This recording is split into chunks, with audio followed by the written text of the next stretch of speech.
Hello friends, welcome to my channel competition well. जैसा कि आप जान ही रहे होंगे कि यूजीसी के जो एग्जाम है अब करीब आने को ही है। तो आपके लिए हमने बहुत ही स्पेशल गेस्ट जिनका समय बड़ी मुश्किल से हमें मिला है, मिस्टर शिवम यादव जी हमारे सामने बैठे हुए हैं। तो वेलकम सर। Thank you. तो सर आप हमारे चैनल पर थोड़ा सा अपना इंट्रोडक्शन दे दीजिए सर। मेरा नाम शिवम यादव है और मैंने अपना ग्रेजुएशन और पोस्ट ग्रेजुएशन दोनों लखनऊ यूनिवर्सिटी से किया था। हालांकि पोस्ट ग्रेजुएशन में मेरा बीएचयू में हो गया था, मैं जा नहीं पाया किन्हीं कारणों से। फिर मेरा फोकस भी था कि हाँ, ये लखनऊ ही अपना घर है, तो फिर लखनऊ रहकर तैयारी अच्छी से की जा सकती है। तो मैं कहीं गया नहीं फिलहाल, तो मैं वहीं से अभी फिलहाल मेरा उद्देश्य अभी भी यही है कि मैं पीएचडी में एनरोल भी वहीं हो जाऊं। बाकी अगर हो जाता है दूसरी जगह तो अलग बात है, बट मैं कोशिश करूंगा कि मैं वहीं रहूं। जी। तो जैसा कि सर आपने यूजीसी के एग्जाम को क्वालिफाई किया है, तो किस सब्जेक्ट से सर किया है आपने? मेरा सब्जेक्ट मास्टर्स में पॉलिटिकल साइंस था, तो मैंने मास्टर्स से पॉलिटिकल साइंसेस क्वालिफाई किया। सिंपल सा। तो सर जैसा कि हम यूजीसी के एग्जाम की बात करें, तो सर यूजीसी के एग्जाम के लिए आपके हिसाब से आपने कोचिंग ली थी, और सर कोचिंग लेना कितना जरूरी है? मुझे नहीं लगता कि कोई कोचिंग लेना बहुत जरूरी है। और मतलब अगर आप मास्टर्स कर रहे हैं, 3 साल ग्रेजुएशन में आपने वो सब्जेक्ट पढ़ा है, 2 साल मास्टर्स में पढ़े, या 1 साल ही पढ़ लेते। जैसे हमने तो सेकंड सेमेस्टर में दिया था, उस समय हमारा सेकंड सेमेस्टर चल रहा था, 22 नवंबर को हमारा पेपर था, 22 नवंबर 2021 को सेकंड सेमेस्टर ही चल रहा था उसमें, तो मैंने उस समय दिया था। तो अगर आपके 4 साल आप किसी एक सब्जेक्ट को दे रहे हैं, और 4 नहीं साल, मैं तो 1 साल ही बहुत मानता हूँ, तो मुझे नहीं लगता किसी कोचिंग की जरूरत पड़ेगी। आपको 10 यूनिट पढ़ने हैं तो मैंने ना तो की है, ना तो मैं किसी को सलाह दूंगा कि आप कोचिंग करिए, क्योंकि coaching is just a waste of money and time, और कुछ नहीं। आप जी। अपने सेल्फ स्टडी करिए, पर डे क्वेश्चन सॉल्व करिए, वहीं से आराम से हो जाता है। कोचिंग जी। करने की मेरे अनुसार कोई जरूरत नहीं है। जी। तो जैसा कि सर आपने अपने कौन से अटेम्प्ट में निकाला था, क्या आपने फर्स्ट अटेम्प्ट में यूजीसी को क्वालिफाई कर दिया था? हाँ, ये मेरा फर्स्ट अटेम्प्ट ही था। चूंकि पैनेडेमिक के चक्कर में यूजीसी ने बोला कि साल में एक बार ही कंडक्ट करवाएंगे, तो वो जो करवाया था उन्होंने जून 2020 का और दिसंबर 21 का ऐसे करके दोनों मर्ज सेशन करवाए थे। तो टलते टलते टलते टलते जाके वो सितंबर अक्टूबर, नहीं नहीं सॉरी, 22 नवंबर को कंडक्ट हुआ, 22 नवंबर 2021 को कंडक्ट हुआ, तो 19 फरवरी को रिजल्ट आया था। मतलब रिजल्ट भी काफी लेट में जारी किया। बाद में हालांकि तेजी भी लाए, इस बार वाला जो रिजल्ट जारी किया इन लोगों ने काफी तेज काम किया है। और अब तो और भी तेज कह रहे हैं कि हम मार्च में अगला सेशन कराएंगे, फिर जून में भी कराएंगे। तो अच्छी बात है कि एस्पिरेंट्स के लिए। वो मेरा फर्स्ट अटेम्प्ट था। मैंने फर्स्ट अटेम्प्ट में ही मेरा क्लियर हो गया था, मेरा जेआरएफ हो गया था फर्स्ट अटेम्प्ट में ही। तो जैसा कि सर आपने बताया कि कोचिंग की इतनी कोई हालांकि जरूरत नहीं है, अगर बच्चा सेल्फ स्टडी करता है तो कंप्लीट कर सकता है। तो सर वो बच्चा क्या स्ट्रेटेजी को अपनाए जिससे वो सेल्फ स्टडी में ही वो फर्स्ट अटेम्प्ट में यूजीसी को क्लियर कर ले? मुझे लगता है कि सबसे पहली बात, उसे सिलेबस पूरा क्लियर होना चाहिए कि उसे पढ़ना क्या है और क्या नहीं पढ़ना है। दो चीजें होती हैं, क्या पढ़ना है क्या नहीं पढ़ना है। जब आप जी। किसी एग्जाम के लिए जा रहे होते हैं, तो आपको एक क्लैरिटी होनी चाहिए कि वो एक बंधे बंधाए सिलेबस के अंदर ही पूछ रहा होता है। तो जब जी। आपको क्लैरिटी रहेगी कि हाँ, इस यूनिट से इतना, इस यूनिट से इतना, इस यूनिट से इतना इतना आता है, कि 100 क्वेश्चन, कई लोग इतने में भी कंफ्यूज रहते हैं कि फर्स्ट पेपर के नंबर जुड़ते हैं नहीं जुड़ते हैं, सेकंड के जुड़ेंगे कैसे बनेगा। तो 150 क्वेश्चन होते हैं, 300 मार्क्स होते हैं, तो उनमें से आप जितना हाई ला पाए, ये डिपेंड करता है आप पे कि पेपर टू आपका कितना मजबूत है, पेपर वन किसका मजबूत है। मेरा जैसे पेपर टू था उसमें 99.80 परसेंटाइल था, जबकि पेपर वन मेरा काफी बेकार चला गया था उस दिन, पता नहीं क्यों। हो सकता है कि मैं ही कमजोर रहा हूँ। तो मेरा जी। ये मानना, जैसे मैंने तैयारी की थी, मेरे कॉन्सेप्चुअल क्लैरिटी, जैसे वेस्टर्न पॉलिटिकल थॉट था, उसको जी। मैंने स्टार्टिंग से ही पढ़ना रखा। मतलब आपके पास जब समय था 1.5 साल का, 1.5 साल 1 साल का बहुत ज्यादा होता है। तो 10 यूनिट हैं। वेस्टर्न पॉलिटिकल थॉट है, इंडियन पॉलिटिकल थॉट है, political theory and ideology, Indian political system, state politics in India, public administration, और जो प्रोसीजर इन इंडियन पॉलिटिक्स, जो अदर 1-2 यूनिट्स हैं जो मैं शायद मिस कर रहा हूँ, हाँ, आईआर है और इंडियन फॉरेन पॉलिसी है। तो लगभग जी। मैंने सभी की किताबें पढ़ी थी। वेस्टर्न पॉलिटिकल थॉट के लिए मेरे पास ओपी गाबा, जो हिंदी में आती है, और प्रभुदत्त शर्मा, 2 किताबें थे। पॉलिटिकल थियरी एंड आइडियोलॉजीज के लिए in introduction of political theory, O P Gauba की, और भार्गव वाली बुक, भार्गव की पूरा मुझे ये नाम नहीं याद आ पा रहा है, वो थी। आईआर के लिए हमारी एचओडी थी मैम शुक्ला, शशि शुक्ला मैम, उनकी थी, और पुष्पेश पंत की थी। और इंटरनेशनल रिलेशन में उसके बाद इंडियन फॉरेन पॉलिसी के लिए मेरे पास दीक्षित करके हैं, दीक्षित जो सेक्रेटरी रहे हैं भारत के, उनकी किताब थी। मतलब मेरे पास लगभग एक यूनिट के लिए दो दो तीन तीन किताबें लगभग थी, और मैंने लगभग सारी ही किताबें पढ़ी। हालांकि बहुत ज़्यादा जरूरत नहीं है कि सारी किताबें ही आप पढ़िए। और राजेश मिश्रा जो कई बार अब तो मुझे लग रहा है कि वरदान साबित हो चुकी है यूजीसी नेट वालों के लिए, कि आप इसको 4 बार जितनी बार, और कम से कम प्रीवियस ईयर जितना आप लगा पाइए। मेरे को तो पहले ही बताया गया था, मेरे जो सीनियर थे सूरज सिंह सर जो हिस्ट्री से जेआरएफ थे, वो आप उनका पीएचडी हो चुका है, कंप्लीट हो चुका है। और ज्ञान प्रकाश सर जो हमें फर्स्ट ईयर में पढ़ाते थे, वो तो असिस्टेंट प्रोफेसर भी बन चुके हैं अब। तो उन्होंने भी बोला कि आप कम से कम पर डे एक पेपर सॉल्व करिए, कम से कम कम पढ़िए, क्योंकि इससे आपको पता रहता है कि हाँ कार्ल मार्क्स की 4 किताबें पूछेगा, कौन कौन सी पूछेगा, कौन सी की नहीं पूछेगा। उतनी किताबें लिखी है किसी जने ने, अरस्तु का थ्योरी नहीं चेंज हो जाएगा, तो वो नहीं चेंज होंगे। तो आपको लगभग क्लियर होना चाहिए कि क्या पढ़ना है बस। जी। तो जैसा कि सर आपने बताया कि जो हमें कुछ एक पेपर डेली सॉल्व करना है, तो सर कम जैसा कि ये मॉक टेस्ट लगाना होता है किसी भी एग्जाम के पहले, तो ये हमारे लिए कितना जरूरी है? मुझे लग रहा है सबसे ज्यादा जरूरी, अगर आप किसी बंधे बंधाए एग्जाम में जा रहे हैं जो इतना ज्यादा डायनेमिक नहीं है कि आपसे यूपीएससी की तरह करंट का इवेंट पूछ ले रहा है। करंट का पूछेगा तो आपसे इंटरनेशनल रिलेशंस का पूछेगा, या इंडियन फॉरेन जी पॉलिसी के 2 क्वेश्चन मैक्सिमम पूछ लेगा करंट से, या इंडियन इंटरनेशनल रिलेशन में भी Indo Russia relation, Indo US relation, जैसे मेरे में आया था तो मैं गलत कर गया था, इंडो अफगान रिलेशन पे करके था कोई कॉन्ट्रैक्ट कॉन्ट्रैक्ट साइन हुआ था, मैं नहीं कर पाया था हालांकि उसको। उसके अलावा मैंने काफी कवर किए थे, पॉलिटिकल थियरी एंड आइडियोलॉजीज में लगभग मेरा सब सही था उसमें। और 78 क्वेश्चन आउट ऑफ 100 सही थे उस समय। तो वो 99.80 परसेंटाइल बना था। पेपर 1 का जो है, आप देखेंगे जो पैटर्न है, पहले जो बड़ा इजी पूछता था कि सीधे सीधे पूछ लेता था, टाइप्स ऑफ सैंपलिंग पूछ लेता था। अब क्या पूछ रहा है, टाइप्स ऑफ एरर पूछ रहा है, सैंपलिंग में टाइप्स ऑफ एरर उसके बाद या डाटा इंटरप्रिटेशन सीधे सीधे पूछ लेता था, उसमें भी घुमा घुमा के सवाल दे रहा है। या मान लीजिए जो पीपल एनवायरनमेंट एंड डेवलपमेंट वाला पेपर है, उसमें भी टाइप्स ऑफ पॉपुलेशन पॉल्यूशन पहले पूछता था, उसमें भी अंदर जाके और अंदर जाके और अंदर जाके डीप पूछ ले रहा है। तो paper 1 day by day is going to tough, and paper 2 जो मेजर आपका सब्जेक्ट है, मुझे नहीं लगता बहुत ज्यादा टफ पूछता है। तो आप अपने माइंड सेटअप से जब भी जाए एग्जाम में, आपको क्लियरिटी होना चाहिए कि आपको पढ़ना क्या है और क्या नहीं पढ़ना है। बस आप उस पे फोकस करिए कि एक जना का, अगर हमने गांधी को उठाया है तो गांधी के जो मेन मेन कॉन्सेप्ट है वो क्लियर होने चाहिए।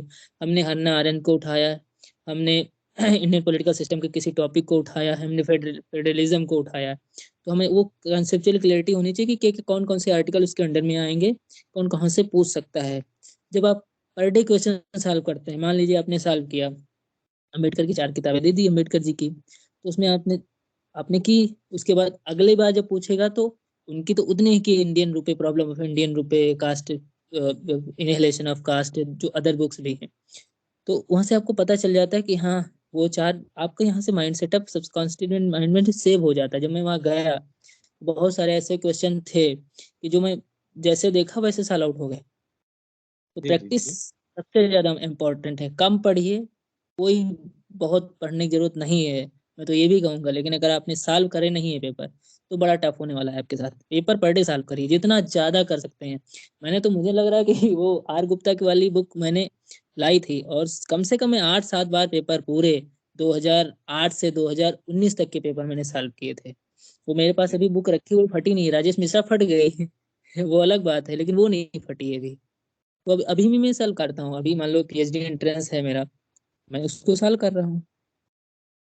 तो मतलब कि मॉक टेस्ट लगाना, जो कुछ प्रीवियस ईयर के पेपर है, वो बहुत ज्यादा हेल्प देते हैं हमारे एग्जाम में। बिल्कुल बिल्कुल बिल्कुल, क्योंकि डायनेमिक एग्जाम नहीं है कि आपसे सब करंट की चीजें पूछेगा वही जो पहले से स्टेब्लिश है, पहले से जो एक जी व्यक्ति ने थ्योरी दिया है। और उसमें भी डीप जाके जितना डीप जा सकता है, बहुत ज्यादा डीप कितना आदमी डीप जाएगा ये बताइए आप। बहुत सारे रिपीटेड क्वेश्चन होते हैं। कम से जी। कम आप 30% कहिए, 20% तो 30-30% तो रिपीटेड क्वेश्चन होते ही हैं। और बहुत सारे ऐसे क्वेश्चन ऐसे जो उससे से रिलेट करके पहले पूछ चुका होते हैं। जैसे अगर शांति पर्व पूछ लिया आपसे, तो आपको पता होगा कि हाँ, शांति पर्व किससे रिलेटेड करते हैं, इन पॉलिटिकल थॉट में कहाँ से ले सकते हैं और शांति पर्व में क्या डिस्क्राइब किया गया है। जी। जी। तो जैसा कि सर आपने ये बहुत अच्छी बात बताई कि जो यूजीसी का ये जो एग्जाम है कोई डायनेमिक नहीं है, मतलब कि कुछ वो नया चीज नहीं पूछ सकता, या तो कुछ पुराना होगा या जिससे क्वेश्चंस आते होंगे उन्हीं से बेस्ड ही कुछ वो घुमा के क्वेश्चन पूछ देगा। मतलब जी, अगर जी। आपने मॉक वगैरह लगाए हैं बहुत अच्छे से तो आप नहीं एग्जैक्ट तो मिलता जुलता तो आपको थॉट याद आ ही जाएगा उसमें। हाँ, हाँ, बिल्कुल, बिल्कुल आ ही जाता है। उसमें आपको एलिमिनेट करना रहता है बेसिकली, कि आप एलिमिनेट कर पा रहे हैं, नहीं एलिमिनेट कर पा रहे हैं।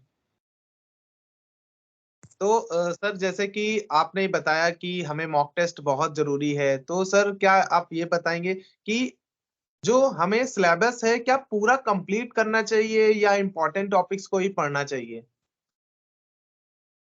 ये आप पे डिपेंड करता है कि आप उसको किस तरीके से पढ़ना चाहिए। जैसे मैं जी। खुद को बता रहा हूँ, क्योंकि मैं रेगुलर स्टूडेंट रहा हूँ, तो लगभग मैंने सब कुछ पढ़ ही लिया था पहले ही ग्रेजुएशन में लगभग।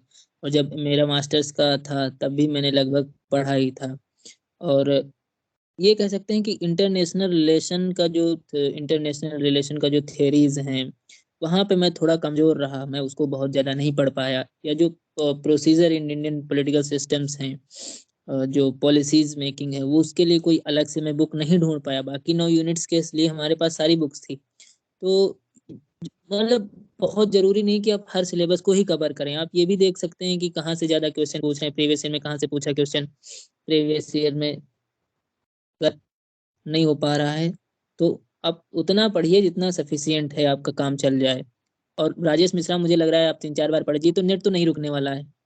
और प्रीवियस ईयर जितना लगाएंगे पेपर 1 के लिए, उतना आपका फायदा रहेगा। जी। लेकिन अगर तो कवर करते हैं, अच्छी बात है, फिर आपका फर्स्ट अटेम्प्ट में ही निकलना है। और ये हवा मतलब बना के निकलेगा नहीं निकलेगा, सब कहने की बातें हैं। मतलब ओवरऑल आपके हिसाब से अगर अब पहले आपको मेन मेन टॉपिक पढ़ने हैं और फिर आपको अगर लगता है तो आप अदर टॉपिक पर ध्यान दे सकते हैं। हाँ, हाँ, बिल्कुल, बिल्कुल। तो सर जैसे कि जितने भी यूजीसी के एग्जाम होते हैं इनमें सर शुरू में कुछ जनरल एप्टीट्यूड्स आते हैं, तो उनके लिए कैसे प्रिपरेशन करनी है? देखिए, पेपर 1 जो होता है वो जनरल एप्टीट्यूड का होता है। उसमें होता है teaching aptitude, first unit teaching aptitude, second unit research methodology, जो आपके पीएचडी एंट्रेंस में भी पूछे जाते हैं। जब हायर में जाएंगे, आप रिसर्च करेंगे, तब भी आपसे पूछेगा। उसी में पीपल एनवायरनमेंट एंड डेवलपमेंट दे रखता है, कि आपके जो पॉल्यूशन के क्या कॉज हैं, या जो बीमारी हैं, अलग अलग डिजीज किसके कारण कैसे पैदा हो जाती हैं। या जैसे बेबी, पता नहीं कौन सी बीमारी पूछा था, मेरे को तो पूरा याद भी नहीं है। या जो अपशिष्ट हैं वो किससे के रिलेटेड करते हैं। उसके बाद कम्युनिकेशन पूछ लेता है, 5-5 नंबर का कम्युनिकेशन पूछता है, 5 नंबर का, सॉरी 10 नंबर का पूछता है। 5 क्वेश्चन होते हैं, पर उसमें भी 10 यूनिट होते हैं, आपके पेपर में भी 10 यूनिट होते हैं। यहाँ से 10-10 पूछेगा, वहां से 5-5 पूछेगा। तो पेपर 1 50 नंबर का, पेपर 2 100 क्वेश्चन का, तो 150 क्वेश्चन हुए। पेपर 1 का ऐसे तो सिलेबस तो बहुत ब्रॉड है, कहना चाहिए तो। बट ये है कि आप उसको मतलब इतना ज्यादा टफ, क्योंकि वहाँ आप अगर पेपर 2 में स्कोर कर ले रहे हैं, पेपर 1 में कमजोर हो जाएंगे तो बहुत बड़ी बात नहीं है। कुल मिला के आप अगर 100 क्वेश्चन कर लेंगे, तो जेआरएफ हो ही जाता है। अगर 100, 101, 102 लगभग। तो पेपर 1 के लिए मैं तो यही कहूंगा कि पेपर 1, अगर आप केवीएस मैदान ले आए हों तो उससे पढ़िए। और जो यूट्यूब पे बहुत सारे लेक्चर हैं, और उसके बाद मान लीजिए कंप्रहेंशन तो लगभग सबको पता रहता है, कम्युनिकेशन बताने की जरूरत है नहीं। डाटा इंटरप्रिटेशन तो आपको लगभग परसेंटेज निकालना तो सबको आता ही है। और मैथमेटिकल रीजनिंग भी थोड़ी बहुत पूछ लेते हैं। तो आप अगर मास्टर्स में आ गए हैं, तो मुझे नहीं लग रहा है इन क्वेश्चन को बहुत ज्यादा हुआ बनाने की जरूरत है, तो वो तो आप कर ले जाएंगे। बस थोड़ा बहुत प्रैक्टिस कर लीजिए, प्रीवियस ईयर देख लीजिए। बट अगर आप यहाँ स्कोर कर ले जाएंगे पेपर 1 में, तो पेपर 2 में इजी हो जाएगा। तो जी। मुझे लग रहा है कि आपको इम्पोर्टेंस तो दोनों को देना चाहिए, क्योंकि मेरिट तो दोनों से बननी है आपकी। तो ओवरऑल मतलब आपको जनरल एप्टीट्यूड में भी मेहनत करनी चाहिए ताकि आप उसको अच्छे से कर पाए, दोनों में अच्छे से परसेंटाइल ताकि बन सके अच्छी। जी, जी, जी, बिल्कुल, बिल्कुल, बिना क्योंकि अगर मान लीजिए कि सिर्फ पासिंग मार्क होता, तो कोई बात नहीं कि हम उसको पास कर लेंगे।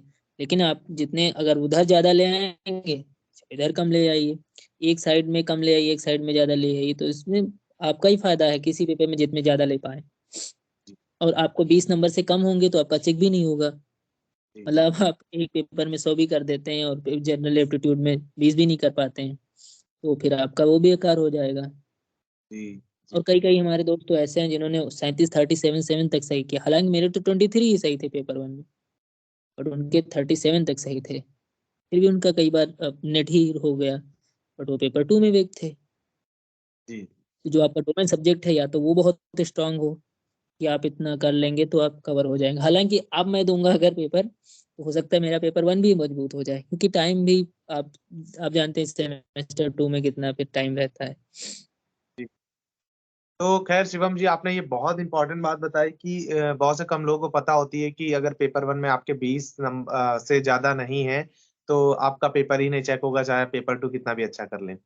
तो इसके लिए तो आपका बहुत हाँ बहुत हाँ, थैंक यू कि आप। जी मिनिमम 40% या मिनिमम 35% ओबीसी SC ST करके है, तो फिर आपको वहाँ 18 18.5 करके, तो आप 20 ही समझिए क्यों आप 18.5 पे जाते हैं, बट आपको आप ये 20 वहाँ और 18 आपका ही बेनिफिट है उसमें, आप एक सेफ रीजन में रहेंगे। सेफ सेफ जोन में पहुंच जाएंगे फिर आराम से। तो सर बहुत बहुत आपका थैंक यू, आपने जो अपना कीमती समय निकाल कर हमारे चैनल पर दिया। बात नहीं है। जी, थोड़ी सी सर आप से रिक्वेस्ट है सर, हमारे जितने व्यूअर्स इस वीडियो को देखेंगे तो आपकी हिसाब से क्या स्ट्रेटजी अपनानी चाहिए इस एग्जाम के टाइम पर? मुझे लग रहा है जो मैंने स्ट्रेटजी अपनाई, देखिए मैं तो पहले से लगभग पढ़ के रखा था जो सच्चाई है। तो अगर आप सोशल साइंसेज दे रहे हैं तो आप मान लीजिए कि कम से कम आपका पहले क्लियर होना चाहिए आपका सिलेबस। फर्स्ट थिंग, आपको क्या पढ़ना है, उससे ये आपको क्लियर हो जाएगा क्या नहीं पढ़ना है। उसमें आपको सिलेबस दे रखा, सिलेबस आप डाउनलोड करके अपने पास रखिए, सदार पास रखिए। उसमें जैसे हम लोगों में था कि 20 हमें political thinker, western political thinker 20 पढ़ने थे, 16 इंडियन पॉलिटिकल थिंकर पढ़ने थे। उसमें भी जब यूनिट वन पढ़ते हैं तो लिबर्टी इक्वलिटी से कॉन्सेप्ट स्टार्ट करते हैं, तो 16 टॉपिक उसमें थे, वो पढ़ने थे।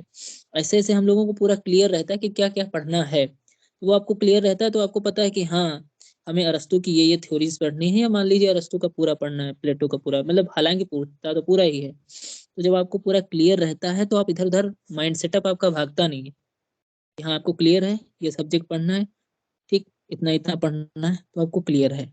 तो आपको क्लियर रहता है, फिर आप उसी हिसाब से एक यूनिट शुरू करिए, एक यूनिट का एक किताब खत्म करिए, 2 यूनिट का दूसरा, तीसरा तीसरा, चौथा चौथा। और उसी प्रकार जब आप एक बार खत्म कर लेंगे, फिर आप प्रीवियस ईयर उठाइए और प्रीवियस ईयर के साथ ही पढ़िए। एक प्रीवियस ईयर कम से कम पर डे सॉल्व करिए। एग्जाम जैसे मान लीजिए अभी मार्च में एग्जाम होगा, फरवरी में होगा, तो अभी से आप पर डे कम पढ़िए, मैं कह रहा हूँ, फिर कह रहा हूँ जितना कम पढ़ेंगे लेकिन अगर सॉल्व करेंगे तो निकलेगा ही निकलेगा। क्योंकि वो बार की दूसरी सैंपलिंग नहीं ले लाएंगे कि परपाजी सैंपलिंग पूछेंगे, स्नोबॉल सैंपलिंग पूछेंगे, रैंडम सैंपलिंग पूछेंगे, कौन सी सैंपलिंग पूछेंगे, या टाइप ऑफ ऑफ एरर कौन से क्वेश्चंस पूछ लेंगे। जी या मान लीजिए उनको अगर बहुत ज्यादा पूछना है तो qualitative research paradigm, quantitative research paradigm क्या क्या पूछेंगे। वही है रिसर्च में, वही प्राइमरी डेटा सेकेंडरी डेटा। या मान लीजिए टीचिंग एटीट्यूड में भी क्या अलग पूछेंगे वो लोग। तो आपको ये सबसे जरूरी है कि आप भटके नहीं अपने लक्ष्य से, आप अपने पेपर पे फोकस करिए बस। उसी पे पर डे एक पेपर कम से कम 3 घंटे, क्योंकि आप जब बैठेंगे, हो सकता है अगर मोबाइल पे सॉल्व करें तो अच्छी बात है, सिस्टम है आपके पास तो और भी बहुत अच्छी बात है, यूजीसी नेट वेबसाइट पे भी देता है पेपर, आप जाके सॉल्व करिए। बहुत सारे यूट्यूब चैनल, जैसे आपका यूट्यूब चैनल है, आपके यूट्यूब चैनल से बहुत सारी सहायता प्राप्त कर सकते हैं वो लोग। और बहुत सारे टीचर भी ऑनलाइन अवेलेबल हैं पेपर वन के लिए, उनसे देख सकते हैं। थोड़े थोड़े नोट्स बना लें अगर चाहें तो, कि मान लीजिए 10 दिन पहले पेपर मैंने एक बार पलट दिया, हर यूनिट का 4 4 पेज है तो 40 पेज कितना टाइम लगेगा, 2 दिन। इससे ये रहेगा कि आपको मदद मिलती रहेगी। चलिए सर, आपने जो ओवरऑल हमारे व्यूअर्स को ये स्ट्रेटजी बताई अपनी, आपने कैसे प्रिपरेशन की थी, उसके लिए बहुत बहुत थैंक यू सर आपका।